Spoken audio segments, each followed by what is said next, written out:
สบายดีเด้อพี่น้องสบายดีเบิดสุขุทุกคนเนาะสบายดียามเช้าๆเฝ้าหมูคืนที่2พี่น้องเนาะมื้อนี้เป็นมื้อที่2ของการเฝ้าหมูฝนตกหนักทั้งคืนเลยพี่น้องเบิ่งบรรยากาศบอยตื่นมานำสาดใส่มื้อนี้นอนอยู่คอกหมูเบิดคืนเลยเนาะเบิ่งนะข้างหลังก็น้ำเต็มไหเต็มคันล้นไหล้นคันเลยเนาะฝนตกหนักแฮงพี่น้องบรรยากาศข้างนอกไปใช้บ่ได้เลยเนาะฝนตกแฮงมาอยู่เฝ้าหมู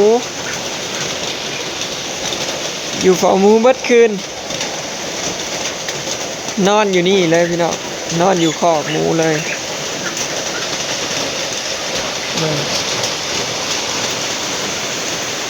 เบิ่งนี่มีเงินหนาวบ่โอ้ยมานอนนำหนาวบ่โอ้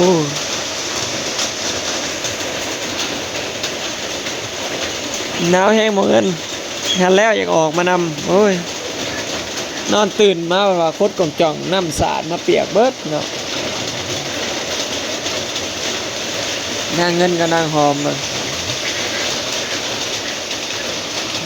นางอยู่นี่แล้วเบิ่งนางหอมก็ออกมานำมือนี่เพิ่นยันบ่ได้ออกตั้งแต่เมื่อคืนนี่เขาให้มื้อนี่เพราะว่าแล่นออกมานำโอ้ยจักออกมาตอนใดพี่น้องบอยมาฮอดคอกหมูเพราะว่าพ่ออยู่เอ้า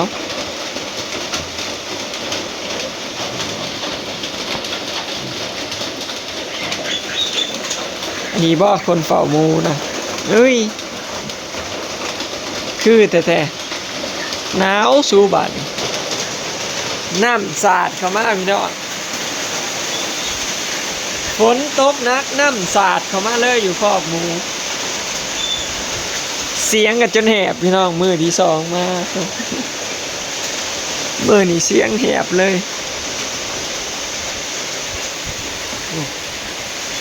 น้ำจนท่วมคอกหมูเบิ่งแน่พี่น้องแต่ได้สิเมื่อได้แบบนี้พี่น้องสิบ่เศร้าบ่เนาะโอ้เริ่มคอยแล้ว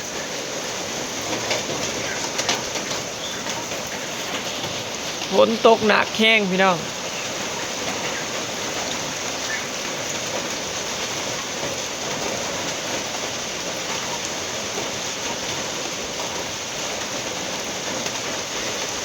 น้ำจะเต็มถนนเลย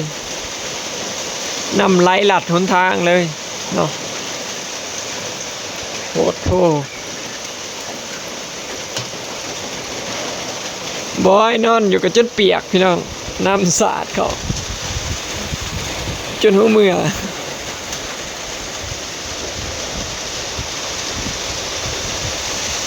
แห้งมาอีกแล้วอันนี้ยังว่าคอยได้พี่น้องโหตอนบอยนอนลุกมาสิถ่ายคลิปเนาะโอ้ยบอยเว้าจนบ่ได้ยินเสียงยังเลยน้ำสาดใส่มาใส่จนตื่นน้ำสาดมาใส่ตอนนอนในเปนะนอนในเปน้ำสาดมาใส่ตื่นเลยนาฬิกาปลุกบ่ตื่นน้ำสาดใส่ตื่นพอดีเลยกับโมง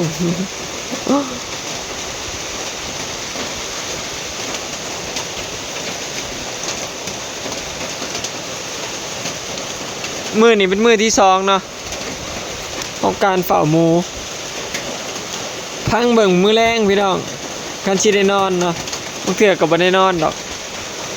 เพราะว่าเริ่มรู้สึกว่าหมูก็เริ่มหันแล้วล่ะสิลองปล่อยอยู่น้ำแม่เบิ่งเนาะมื้อนี้บ่สิปล่อยมันอยู่น้ำแม่แล้วก็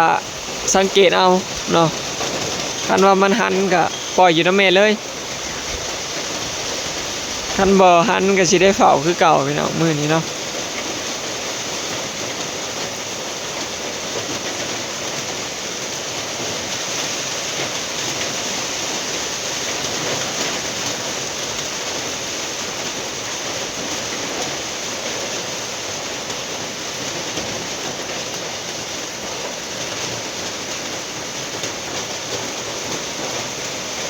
ฝนเริ่มซาแล้วใครแน่เนาะเบิ่งทรงก็คือสิบ่เศร้าตกง่ายๆดอกพี่น้องเมื่อคืนนี่ก็เบิดคืนเลยเนาะฝนตกเบิดคืนเลยพี่น้องมื้อนี้เท้าแจ้งมานี่ฮอด7 โมงเช้าบ่หยุดเลยแห้งหนักกว่าเก่าช่วงเช้าช่วงประมาณนั้น5-6 โมงนี่พี่น้องเนาะช่วง6 โมง5 โมงแห้งหนักเลยเนาะหนักยาวมาฮอด7 โมงเช้าเลยนี่บ่เช้าเลยปีนี้บ่อึดน้ำเฮ็ดนาอีหลีพี่น้องเนาะ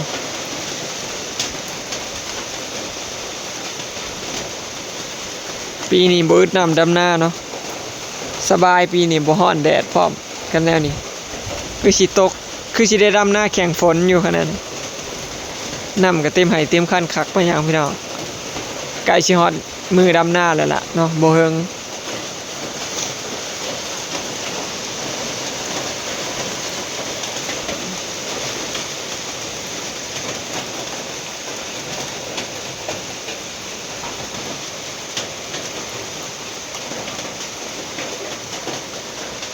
เริ่มเศร้าแล้ว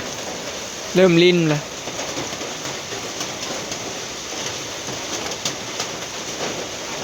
นี่แหละพี่น้องบ่อนนอนกันเนาะ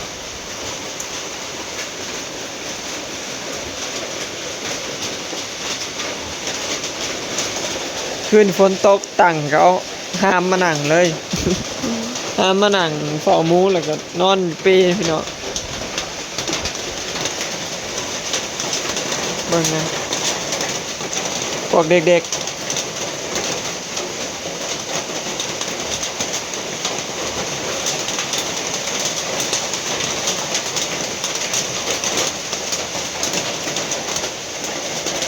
ซุมเพิ่นนอนก็รับ2 ชั่วโมงจังลุกมาได้พี่น้องเพิ่นก็นอนปกติอยู่หมูก็มันมีหมูตัวหนึ่งเนาะขามันจ่องยากเนาะเด้เริ่มหันเลยเด้สิสังเกตเอาเลยพี่น้องสิลองปล่อยนะแม่เบิ่งเนาะคอกเพิ่นก็อัดไว้ไข่ไว้นั่นนี่มันอยู่กับแม่มันนี่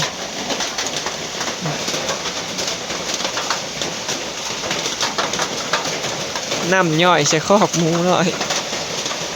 ยศมาแต่หลังคากับสังกะสีหัวในบ่อนั้นตอกตะปูพี่น้องย่อยป๊อกลงมาแต่บริษัทคนกินนมแล้วกันย่ายกันกินนมแล้วก็นอน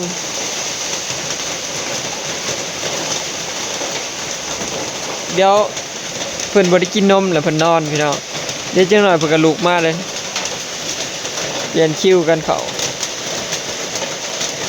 เปลี่ยนคิวกันดูดไหมเพราะว่าหมูสุดนี่เนี่ยบ่ค่อยญาติกันกินนมปานใดพี่น้อง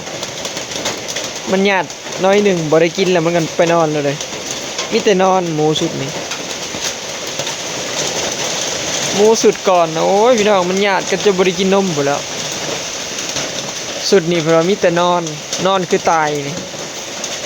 ปลุกในอะไรก็บ่ลุกมีแต่ได้ปลุกกินนม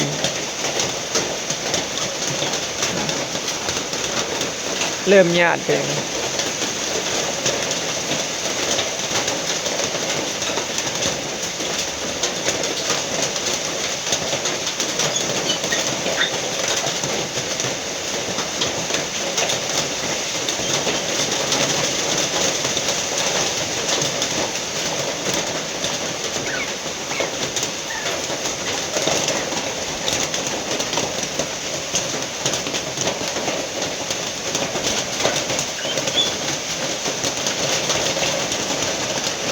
รถจักรก็หาจอดเขานี้เลยพี่น้องรถมอไซค์ก็จอดคานไว้คนสาดใจจะได้แต่คอกหมูหน่อยพวก บ่มีวันอยู่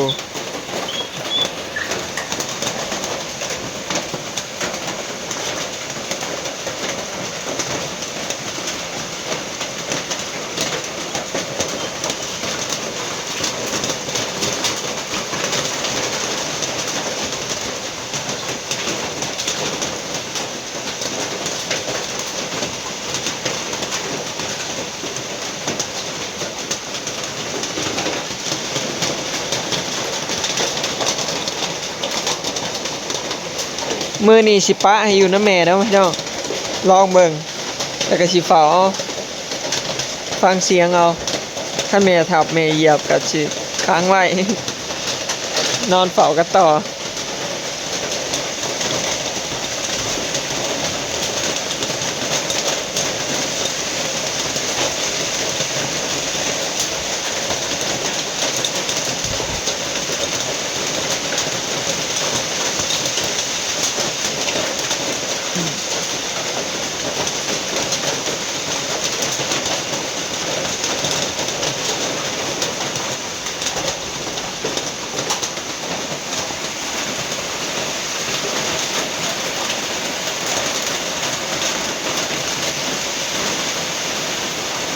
ฝนตกหนักมาอีกแล้วพี่น้องคือว่าแห้งมาพี่น้องเอ้ยแห้งมาเรื่อยๆเลยเนาะคือสิบ่เศร้าง่ายดอกเมื่อกี้นี่กำลังกันว่าคอยลงแหละได้มาอีกบาทหนึ่งโอ้แห้งคือเก่ายันบ่ได้เมื่อบ้านอยู่พี่น้องมื้อนี้เนาะสงสัยทำบ่ฝนซาพุ่นแหละหรือว่าแข่งพ้นเมื่อหมวกบอยก็จนเปียกเบิดลืมพลาดไว้อยู่ในข้างๆเพราะว่าพ้นสาดใส่เปียกเบิดหมวกเนี่ยมีหมวกใส่หัวเปียกกับบอยเลยเนาะ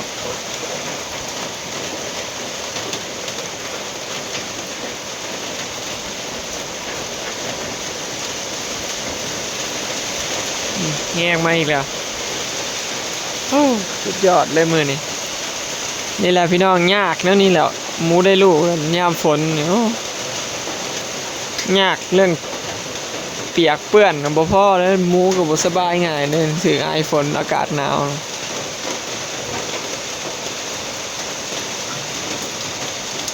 ช่วยจักหน่อยเนาะจังสิเกลือหมูพี่น้องอย่างสิเมื่อเนาะใครถือเสือบอยถือเสือกันฝนมาเนาะแข่งฝนมาตั้งแต่เมื่อคืนฝนตกตั้งแต่เมื่อคืนได้พี่น้องบอกเลยซื้อเสือกันฝนมาแข่งฝนมาเมื่อคืนนี่ก็บ่ย่านดอกฝนคันแนหมวกบ่เปียกหมวกก็เปียกซ้ำเงินหนาวบ่โอ้หนาวบ่เอาเป่าหมูนอนอยู่คอกหมูน้ำเลยเจ้า